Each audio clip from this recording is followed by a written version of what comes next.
Hey guys, do you feel unmotivated and lost in life?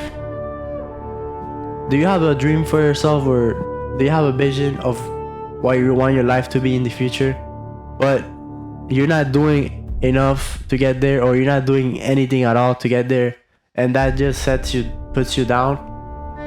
Well, if that's the case, I'm here to tell you it's time to take the risk. It's time to put in the work and go after your dreams. Today I will go over the story of the alchemist. This is the story of somebody that took the risk.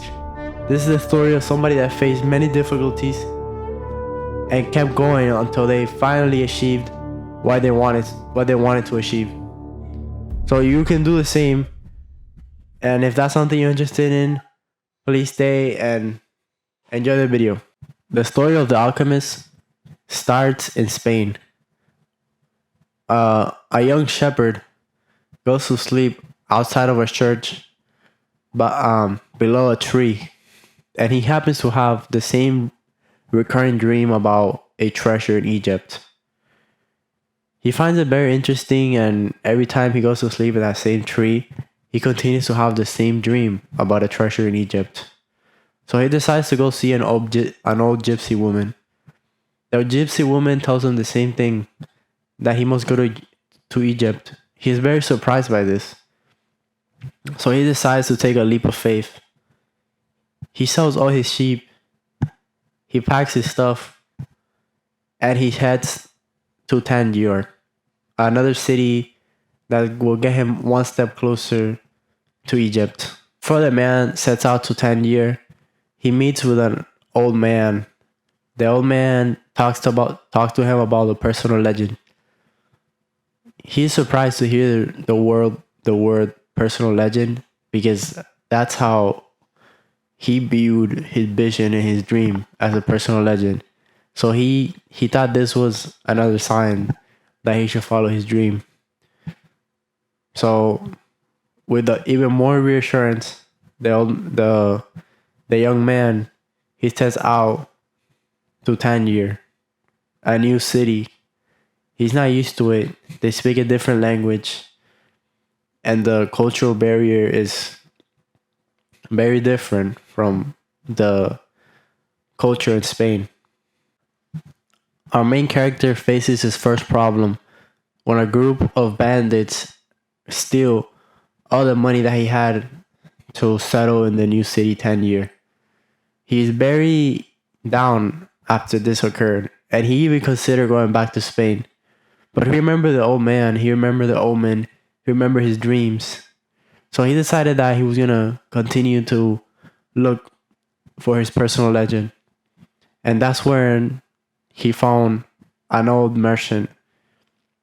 He convinced the old merchant that he would be a worker for him. He saw that the old man was selling crystal jars and other crystal things, and he felt like he wasn't doing enough to impress people, and he wasn't fulfilling his potential as a merchant. So he helped him out by cleaning the store and making his own designs.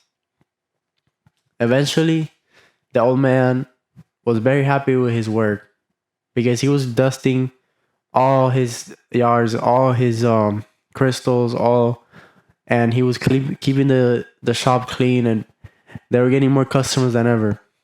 He also convinced the old man to expand his business, to sell to more people. And even though the old man was hesitant at first, he gave him a try, because the shepherd, the ex-shepherd, our main character, he had been giving him good omens, as it says on the story. Or like, in other words, an omen, like a sign, like good signs that this guy, this ex-shepherd, main character, he had potential. He had a importance, and he had something to do in the merchant's life. So he followed his advice to take risks, to take more risks, to expand his business, and eventually it paid off. Everybody was going to them. They became rich. both of them. And then the merchant felt fulfilled. He had completed his goal to have a successful business, to be rich. And our main character, although he was rich, that wasn't his goal. His goal was to go to Egypt. So he decided that he needed to continue with that. And he went and took the next step. The next step in our hero's journey is taking a caravan. That, like, back in these days, a caravan was the best way to travel a long distance. Through a caravan, he met an Englishman.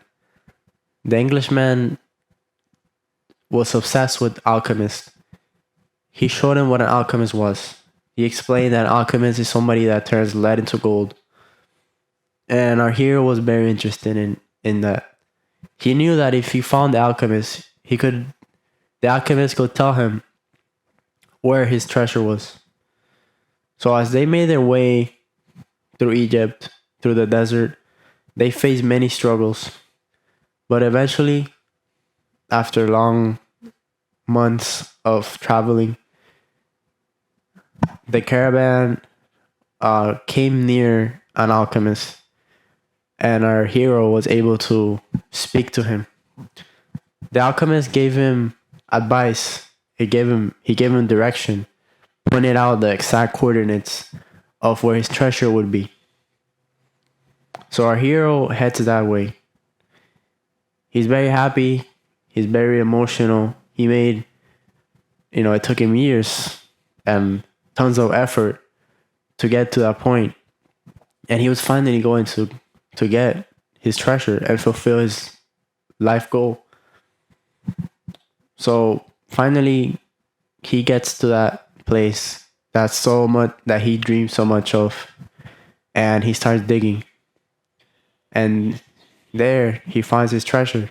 He's very happy. But then, unfortunately, something bad happens once more. A group of bad guys show up to him right there where after he digged for the treasure. They beat him up. They rob all his treasure, and they leave him. While our hero is down on the floor, sobbing, feeling sorry for himself, feeling like there's no hope, one of the men that robbed him tells him of his own dream, of his dream of finding treasure under a tree next to a church in Spain. This lights up his head. It fills him with excitement because our hero sees this as an opportunity. He sees this as an omen. Maybe this was a sign. He had to go through all this. Maybe he had to fail. He had to get robbed. Maybe he had to go to Egypt, lose his money, lose his treasure once again, for him to be able to realize that his real life purpose, his real treasure, was right beneath him all along. So, as you might have thought, he goes back to Spain, his place of birth, the place that saw him grow, the place that saw him flourish. He goes back to that same tree where he had those dreams, where he had those visions. He makes the hole, and once again, he finds his treasure. And this time, nothing bad happens to him, because that's his true treasure. And it was beneath him this whole time. So if there's anything that we can take from this story, is that, number one, follow your dreams. Follow your personal legend. Follow your goals, whatever you want to call it. Number two, take the risk. It can be scary. It can be haunting. There can be a lot of people telling you not to do so. But just ignore all that and continue doing whatever it is that you have to do to get to your goal. And number three, rise more times than you fall. If you fall 10 times, rise 11 times. So basically, never give up. So those are the three main lessons that we can take from this book. Those are the three lessons that I took from this book. I suggest you guys read the entire thing because I just gave you a summary of what happened.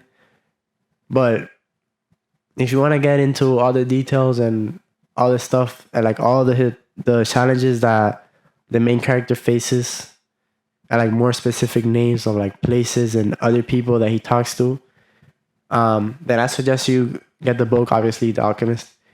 Um, Apparently, the writer of The Alchemist, he took like 2 weeks to write the whole thing, and apparently he only took 2 weeks because he was writing from, according to him, he was writing from his soul, so it was easier for him to make up this story. I think it was a dream that he had, and then he ended up just writing it all down. Like it was a story out of like he just had a crazy dream, and then that's how he came up with this story. And then right now I think it's like one of the most sold books ever, and there's so many lessons that you can take from it.